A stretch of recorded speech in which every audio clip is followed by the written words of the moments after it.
He's my portion. A constant friend is He. Oh, His eye is on the sparrow. Die God van die mossie. And I know He watches me. Die God wat sien. I sing because I'm happy.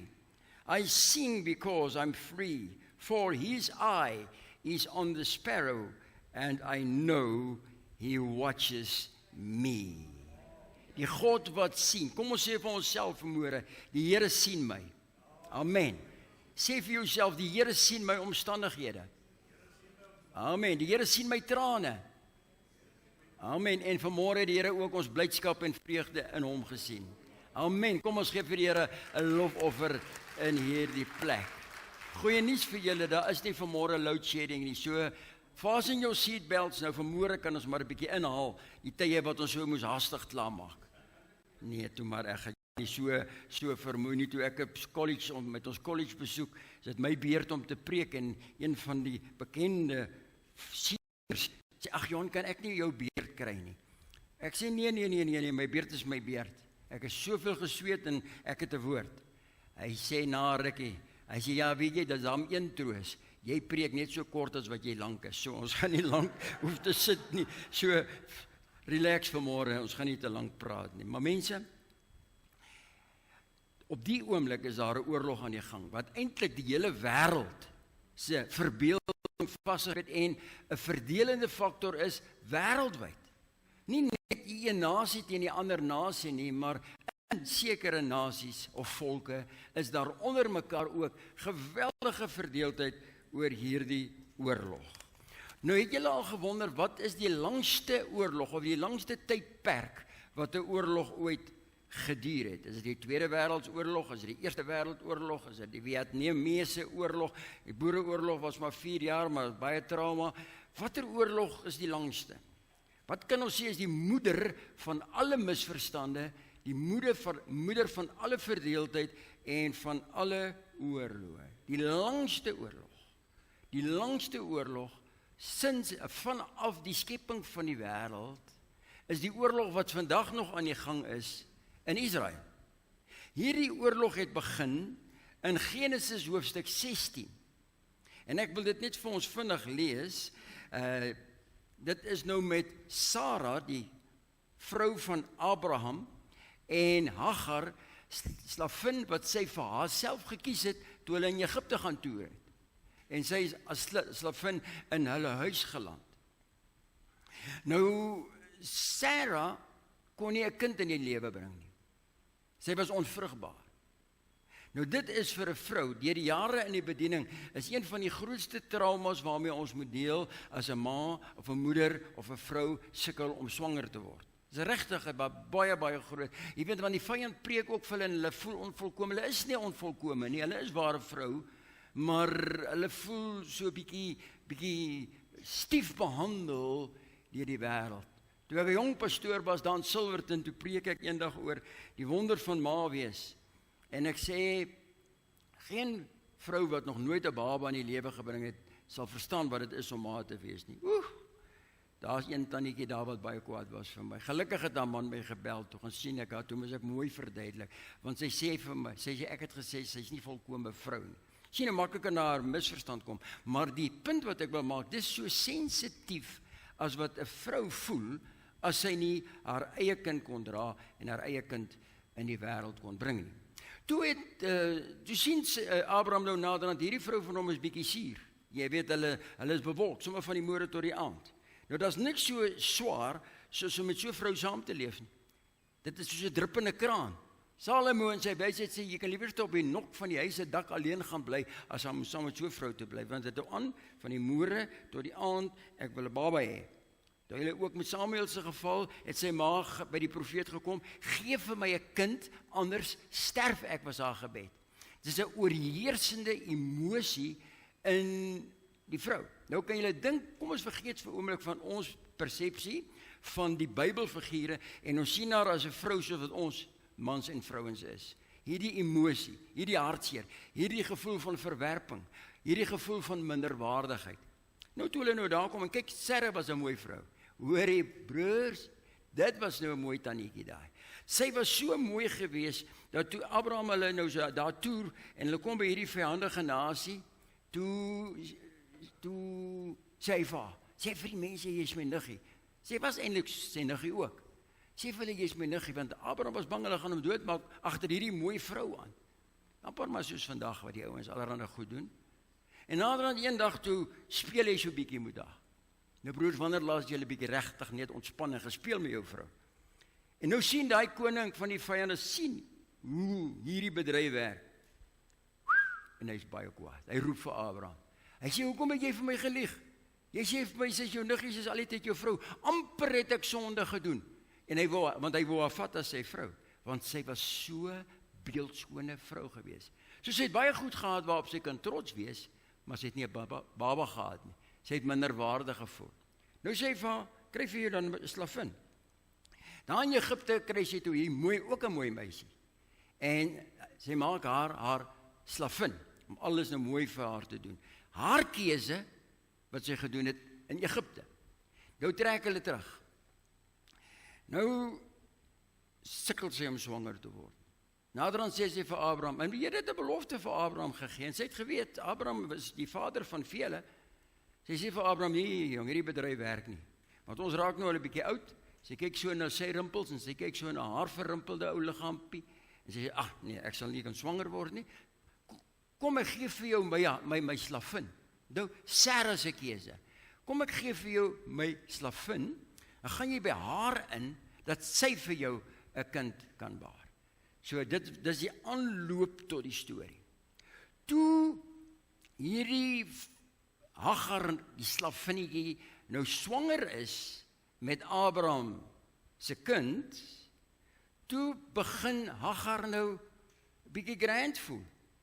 Sy het begin haar aanstel. My pa het altyd gesê, boet, as niks ewe skielik iets word, dan jy 'n snop. Sy word nou 'n tipiese snop. Ek verwag, jy verwag nie. Sy sê vir haar, toe maar, ek is Abraham se eie vrou, hy het my eerste uitgekies. Ja, toe maar, jy is sy eerste vrou, maar jy kan nie sy kind dra nie, ek dra sy kind. Kan julle nou dink, hierdie twis, hierdie verdeeldheid is in hierdie twee, as jy nou ooit 'n moeder van oorlog wil kry, moet jy twee tannies teen mekaar opwerk. Hoe hoor jy die naels kom uit? Susters, ek sê dit nie lelik nie, die broers is nog erger, want hulle vat later oor, dan gaan hulle aan. Ja, so hier is nou hierdie hele oorlog aan die gang tussen die twee. Nou kom Sarah by haar man Abraham, en sy sê vir hom, nee, hierdie vrou, want die Bybel sê, sy het haar geminag. Sy het eintlik op haar neergesien. Sy, sê die woord in die 2020 vertaling, het Sarah minderwaardig laat voel. Nie volkome vrou laat voel nie, presies wat ons nou verduidelik het. Sarah sê vir Abraham, jag hierdie vrou weg. Abraham, wat 'n slim man was, 'n geroepe man was, hou hom uit daai moeilikheid uit, broers, ons het al baie keer mos onsself uit die moeilikheid uitgehou. Hy sê, nee, is jou oorlog hierdie. Jy het haar gekies, dis jou slavin, maak met haar soos jy wil. So hy gooi die bal weer terug na haar. Baie keer in familie verdeeldheid, jy weet, dan wil ons probleem ander se probleem maak. Hy sê, nee, sort jou probleem uit, jy het die keuse gemaak, sort die probleem uit, maak soos jy wil. En Sarah stuur haar weg in die woestyn, wildernis, en daar so in die bokant die meer van Galilea in Israel, daar travel hierdie swanger vrou nou alleen. Nou kan julle nou julle indink, ons het vanmôre 'n sitstoeltjie saamgebring wat my dogter se is, toe hulle die tweeling gehad het, en nou verwag haar niggie, en sy het nou een van die stoeltjies vir haar niggie gegee, want sy moet nou oor 2 dae, die 20ste moet sy 'n baba hê. Alles is gereël. Hulle het 'n, weet nie of 'n stok die, daar's nog mense wat glo die stok, bring die ooievaar, bring jy baba, maar ek dink julle sal by daai stadium verby, né? Ons sal dit daar by die kinderkerk leer. Nou het hulle al daai goed gedoen, die kinderkamer, julle moet dit sien, dis ingerig, want julle met ons eerste verwag, mense, hoe het ons alles reg gekry, alles mooi, maar sy het nog nie 'n sitstoeltjie. Toe hoor jy dit, en sê Bella, en sê, my ma het my eetstoeltjie, en ons moet so, sitstoeltjie, ons moet so vanmôre saambring, want dit is 'n pragtige dierding. Vat hom vir jou. Alles word gereël. As daai baba kom, is die babakamer reg, die baba klere is reg, die baba kosjies is reg, die wel die vroedvrou, maar dit is nou nie meer vroedvrou nie, die spesialis is reg, wat die keisers nie gaan doen, alles net van die beste gereël, vir die koms van hierdie eerste lingetjie, want sy het lank gewag, sy sê ook al seker die naby die 40, is nou haar eerste kindjie wat gebore word op Bernisie. Dis wat 'n vrou doen as sy verwag. Hierdie vrou is alleen in die woestyn. Daar's nie 'n vroedvrou nie, daar's nie 'n dokter nie, daar's nie 'n ginekoloog nie, daar's nie 'n hospitaal nie, daar's nie 'n baba stoeltjie nie, daar's nie 'n wiegie nie, daar's niks. Alleen sit sy daar in haar verwerping. Ek wil net ons met die prentjie sien wat hier gebeur. En toe, kom ons kyk nou na Genesis hoofstuk 16 vers 11. Die engel van die Here het toe aan haar verskyn. Sê vir haar, kyk, jy is swanger, jy sal 'n seun baar. Jy moet hom Ismael noem, want die Here het jou in jou elende verhoor. En hy sal 'n wilde esel van 'n mens wees. Moeder van alle oorloë, né? Ek sê nie so nie, die engel sê, hierdie Ismaelite, hulle gaan wilde diere, wilde esels wees. Van 'n mens wees. En hy sal teenoor al sy broers woon. Die oppositie. Toen noem sy die naam van die Here wat met my gespreek het, U is 'n God wat sien. Sy gee toe 'n naam aan die Here, El Roi, die God wat sien. Die 2020 vertaling sê ook mooi, die God wat my sien, 'n persoonlik, hierdie God is 'n persoonlike God, wat my sien, onthou is in haar ellende, wat hy haar sien. U is 'n God wat sien, want sy het gesê, het ek hier ook gesien, na hom wat my sien. Sy sê hier in die woestyn, het ek hom ook gesien wat my sien. So daar was 'n ontmoeting, daar was 'n ingryping, daar was 'n openbaring van God in haar lewe. Daarom noem hulle die put van Lagai Roi. Dit is daar tussen Kades en Beret. En Hagar het vir Abraham 'n seun gebaar, en Abraham het sy seun wat Hagar gebaar het, Ismael genoem. Ons lees net tot sover in daardie gedeelte. Die moeder van alle oorloë. Oorlog wat duisende jare gelede begin het tussen twee vrouens. En die rimpel-effek daarvan het oorgespoel na ons almal. Nou wat is ons onmiddellike reaksie op so 'n ingrypende ou storie wat so van toepassing is in hierdie moderne tyd? Die eerste reaksie by ons mense is, dis haar verdiende loon. Sy wil mos haar nou aanstel. Sy wil mos nou teenoor haar meesteres in opstand kom. Sy wil mos nou grand wees. Sy wil mos nou 'n snop wees. Is haar eie skuld. As sy net nederig gebly het en verserig gesê het, hier is die baba wat ek namens jou vir ons Heer in die lewe gaan bring. Nee. Toe is sy 'n hoofwaardigheid, 'n meewaardige houding. Nou mense, ons almal weet dit. As jy iemand kry, jy kry dit baie keer van skooltyd af. Een van die maatjies is vreeslik meewaardig, want hulle pa het 'n groot job en dit, en hulle ry 'n grand kar en dit, en nou by die ou einde voel jy minderwaardig as gevolg van hulle meewaardigheid. Niemand van ons hou daarvan om op neergesien te word nie, want die Here het ons gemaak as die kroon van sy skepping, mense in ons eie reg. So ons kan sê, dis die eerste reaksie, dis haar verdiende loon. Is dit nie wat nou gebeur in Israel nie, in Gaza nie? Daai deel wat eintlik die Filistyne sy land was, die Gaza strook. Is dit nie wat nou daar gebeur met hierdie geweldige oorlog? Ek het dit ook gesê.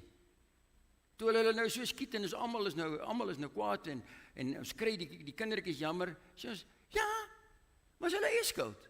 Hoekom het hulle daai babatjies in Israel gaan vermoor, daai bendes uitgestuur, is hulle verdiende loon. Hulle het gesoek vir moeilikheid. Toe julle nog toe ons in die skool was, trek jy die streep so. Dan sê ons vir ookie, so op die arm, hier is jou cash. Klim net oor daai streep. En ek het nie die ou geglo nie. Stupid, nee. En ek trap so oor die streep, ek dog is 'n grap, maar hoor ek het nog nie mooi getrap met toe, level hy my met die gravel. Hy oriënteer my, want 'n onverwagte hou tref my, daar lê ek. En dis wat nou gebeur het daar. Gaza dog nog die wat is daai terroriste groep? Is nie regtig Palestina, maar is eintlik in die Palestynë ingeweef daar in Gaza. Hamas. Doch nogal hierdie is sommer net so 'n bietjie 'n manoeuvreetjie hier oor die grens. Volgende oomblik level met die gravel. Nou sê ons, ja, dis hulle verdiende loon. Hulle het gesoek vir hierdie moeilikheid. Hulle het onder die hospitale tonnels gegrou. Hulle gebruik die Palestynë as menslike skilde. Hulle is gedurig besig om reg te maak vir hierdie magtige oorlog. En hulle maak wapens bymekaar ensovoorts. En hoeveel terroriste aanslae al gewees. Verdiende loon. Die ander sy van die storie is die empatie en simpatie met die mense wat onnodiglik ly. Die kindertjies en die vrouens. As ek so na daai video materiaal kyk wat hulle daar vir ons wys oor wat daar aangaan in Gaza, na hospitale, onder die hospitale, dan gaan 'n mens hart uit. Geen mens gun vir 'n vrou om 'n baba in so 'n oorlogssituasie. Hospitale afgebrand, dokters doodgeskiet en al daardie gunnes. So dis die ander kant. Die een kant, ja, jy wil mos. Die ander kant, ja. Maar die trauma en die hartseer. Hulle noem dit nou sien ek in die politieke situasie noem hulle dit die kollaterale skade. Die skade wat oorspoel as gevolg van hierdie groot krisis is daar mense daar in die omgewing wat seer kry en hulle sê trek skouers op, dit moet nou maar gebeur. Ek wil nie kant kies nie. Wie's ek om nou in 2024 uitspraak te gee oor 'n oorlog wat duisende jare gelede begin het. Maar wat ek wil sê, daai situasie van daar af tot vandag toe is nog presies dieselfde situasie. 'n Geweldige groot oorlog. Nou kom mense en hulle wil kant kies. Die een regering sê nee, ons stem saam met Israel. Want werklik waar, hulle moet onder hierdie terroriste aanslag leef, hoe lank? Hierdie mense stel hulle aan, hulle is 'n hoëwaardige houding, en die ander groep, waaronder Suid-Afrika se regering, kom met hulle beperkte kennis, en hulle sê, nee, kom ons maak 'n hofsaak. Israel is die enigste skuldige een. Ons moet net die Palestynë.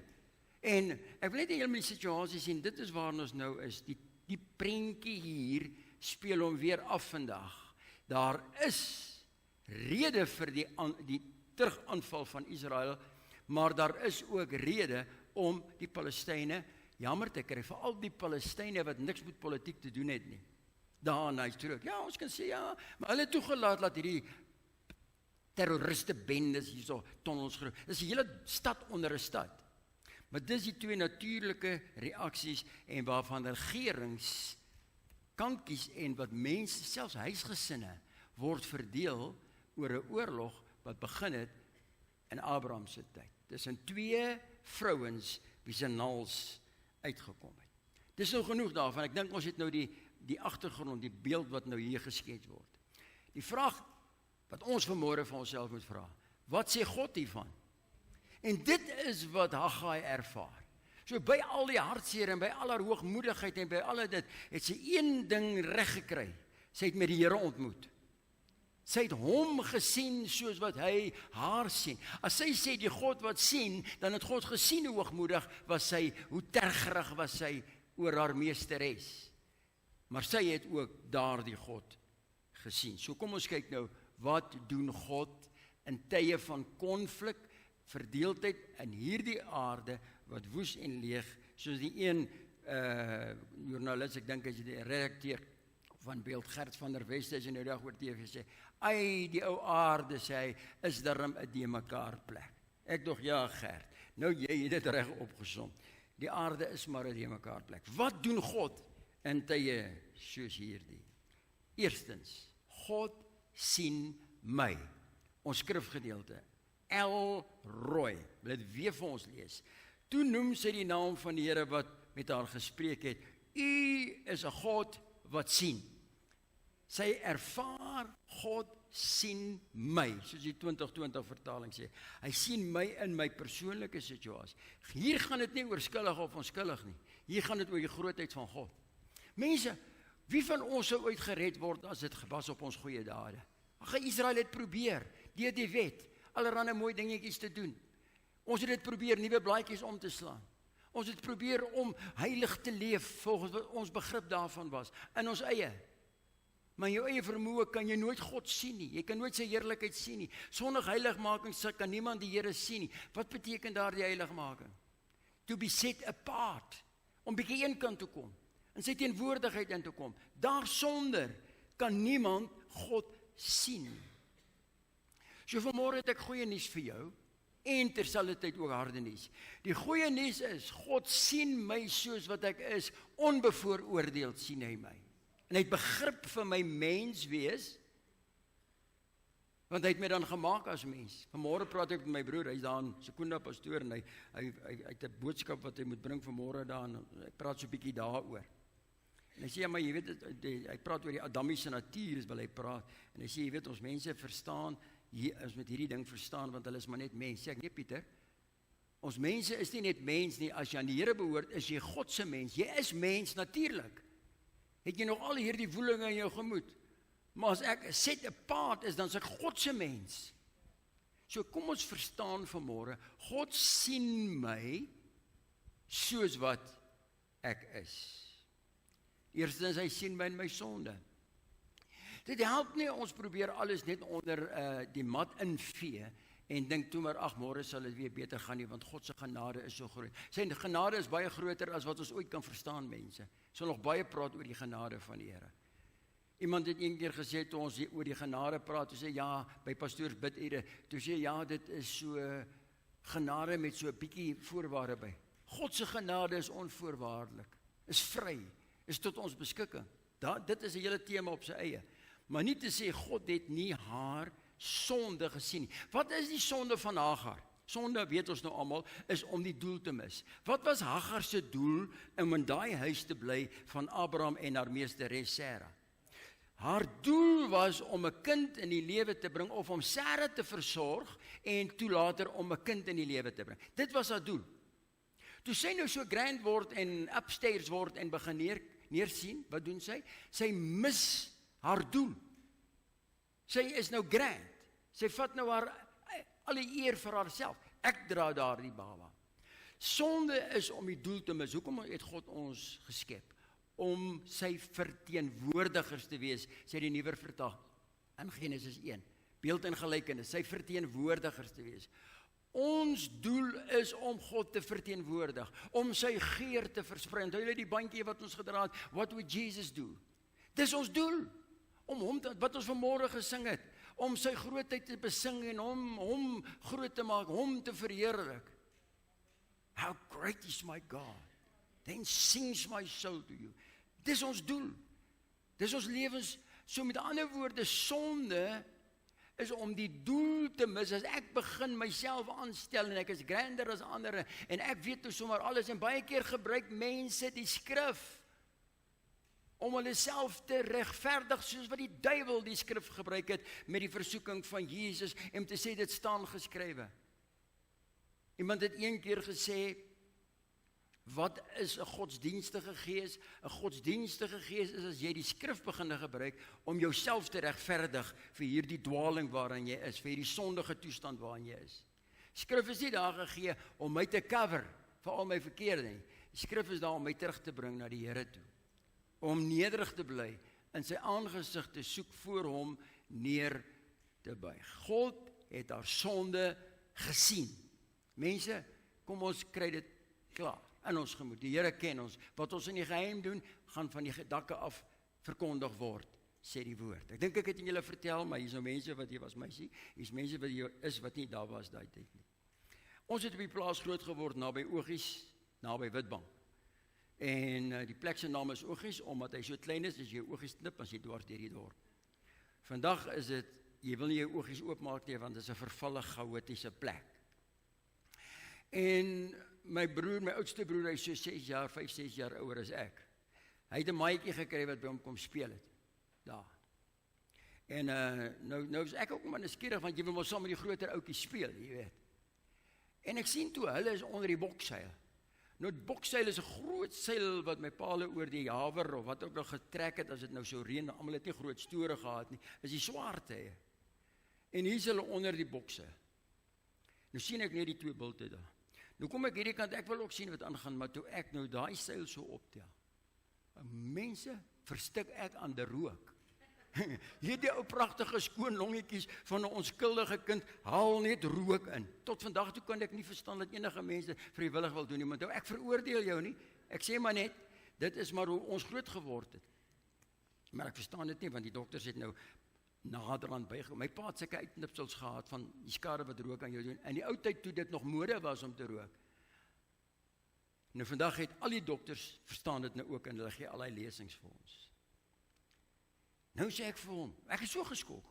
Maar ons is nie in so 'n huis nie. Maar sien is die maatjie. Ek sê Henny, wat doen julle? Hy sê nee man, ons was so lus geweest vir 'n stukkie rook. Toe het ons nou maar hier onder die seil ingeklim. Dat die Here ons nie sien nie. So hy het verstaan dat die Here jou sien in jou noodheid, maar ek klim onder die seil sodat God my nie sien nie. Ek het nuus vir Henny, die Here sien onder 'n bokseil. Dan gaan ek nêrens vir hom vlug, al gaan ek na die eindes van die aarde toe sê, kan ek nie van hom af wegkom nie. God sien my in my volle nood, in my volle sonde, waar ek ook al is. So kom ons kry dit nou klaar vanmôre. God sien my. Ek het gesondig, wee my. Ek is onrein van lippe, het Jesaja gesê. Ek woon onder 'n volk onrein van lippe. Kyk vanmôre na jouself. As God jou sien, in die geheim, soos wat jy is dit nie tyd om 'n bietjie met die sonde probleem te deel en by hom uit te kom, in sy teenwoordigheid uit te kom nie. Die God wat sien. Goed, hy het nie net haar sonde gesien nie, hy het ook haar goeie hart gesien. Toe sy hom soek, toe sy voor hom buig, toe het God dit gesien. Daar's 'n mooi skrif, in 2 Kronieke 16 vers 9. Hy sê, van die oë van die Here deurloop die aarde, om diegene kragtig te steun wie se hart onverdeeld op hom gerig is. God sien harte, of hulle onverdeeld op hom gerig is, maar daai selfde skrif sê, Amasia, hierin het jy dwaas gehandel, omdat jy die Here gesoek het, nie met 'n volkome hart, hy het ook ander plannetjies by dit gemaak. God het haar gesien, door haar hart, onverdeeld, op hom gerig is, daar in daardie droë, dorre plek. God sien ons in ons opregtheid. Nathanael, Johannes 1 vers 48, daar onder die boom. Jesus sê, ek het hom gesien, toe hy onder die boom gesit het. Daar's nou 'n Israeliet, sê hy, in wie daar geen bedrog is nie. Nou terwyl hulle so Israel as God se volk uitbeeld, het julle al met Jode besigheid gedoen. Ek vra maar net, ek sê niks.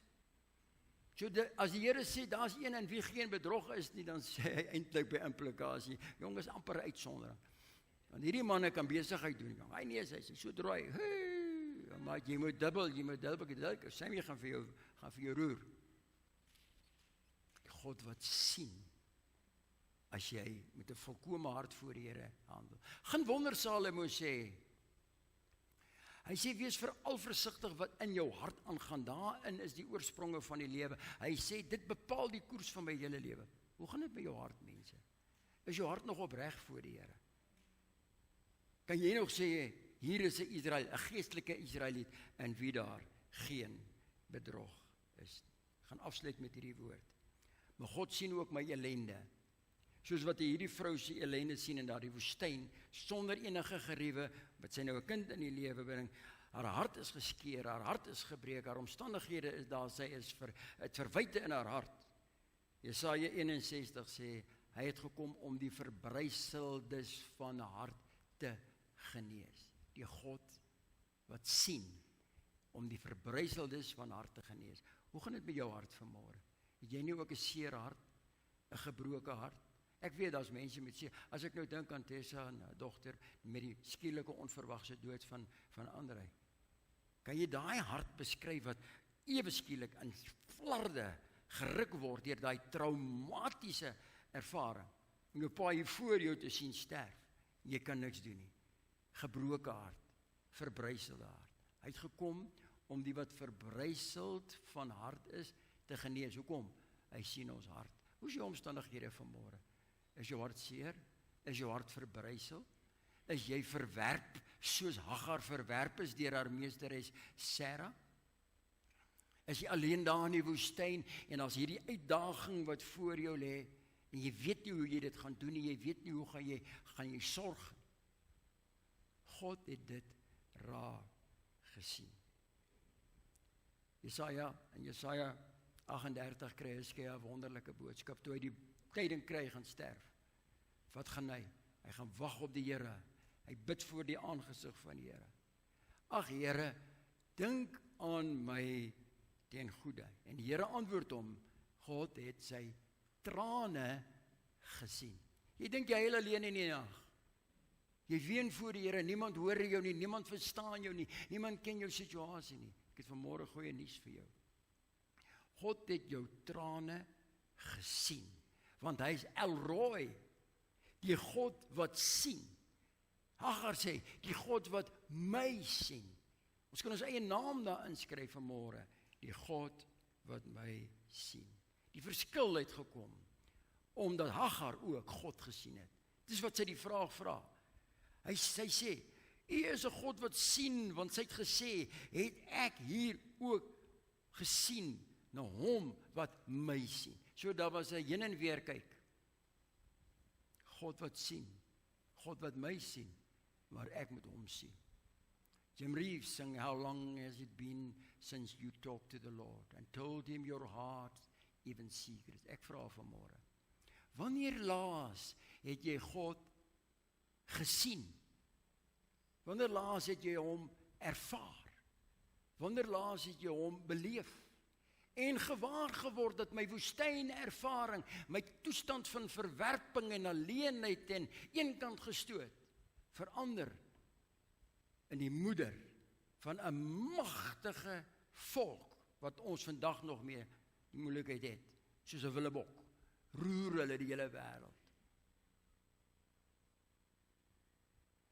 Ek is so lief vir, sonder heiligmaking kan niemand God sien nie. Hierdie sien is intiem ken. Jy kan nie die Here intiem ken, sonder dat jy bietjie set apart, sonder dat jy op daai plek kom wat Hagar was, waar jy al hierdie dinge wat jy planne maak, afsny, sê Here, net ek en U. Ek wens ek kan vanmôre elkeen net vasdruk, in jou pyn en in jou hartseer, en sê, hoor jy, moenie worry man, God sien jou, Tessa, die Here sien jou, die Here sien jou. Hy druk jou vas vanmôre, en so kan ons deur hierdie hele gehoor gaan. Leonie het nou siek geword in die kerk vanmôre, Leonie Joubert, prys die Here vir die dokter wat haar kon help, en mense daarom wat haar kon aandag gee. Soos wat het dokter Anne-Marie gedoen, toe sy sien, Leonie begin sleg voel, opgestaan, en haar gaan versorg, lappie gaan nat maak, gevat, gehelp, en is nou besig met haar. As 'n mens, wat 'n roeping op haar lewe het, om ander te versorg, medies gesproke, so reageer, hoeveel te meer sal die God wat sien, nie vanmôre vir jou sê, hoor jy my kind, ek gaan nou alles op sy sit, ek gaan net op jou konsentreer. As ooit iemand is wat lief is vir woord, ek wens julle kan hier staan as ek preek, en sien wat is die reaksie van Anne-Marie, hoe sy die woord inneem, sy leef daarin, maak die notas, sy sê, gaan al hierdie, hoe belangrik die woord is, hoe belangrik die diens is, ek gaan dit nou los, ek gaan nou omsien, want ek sien 'n mens in nood. He's big enough to rule this mighty universe. My God is so groot, so sterk en so magtig, daar's niemand so wonderlik soos hy. Hy hou elke planeet in stand, hy hou elke ster in sy baan. Maar hierdie God wat so groot en so sterk en so magtig is not too busy to hear your heart's cry. Hy sien vanmôre en hy los so 'n bietjie, sê maansterre, julle gaan nou 'n bietjie aan op hierdie baan, né? Sit hy GPS aan of die komputer laat dit aangaan. Ek gaan nou eers 'n bietjie aan hierdie kind vir my spesiale aandag gee, by wyse van spreke. Die God wat my sien, het ek ook gesien. Kom ons buig ons hoofde in aanbidding. Loof die naam van die Here. Loof die naam van die Here. Here, ek loof U vanmôre, dat U weet van elke traan, en elke hartseer, en elke pyn. En dankie dat U vanmôre die balsem van Gilead aan wonde smeer,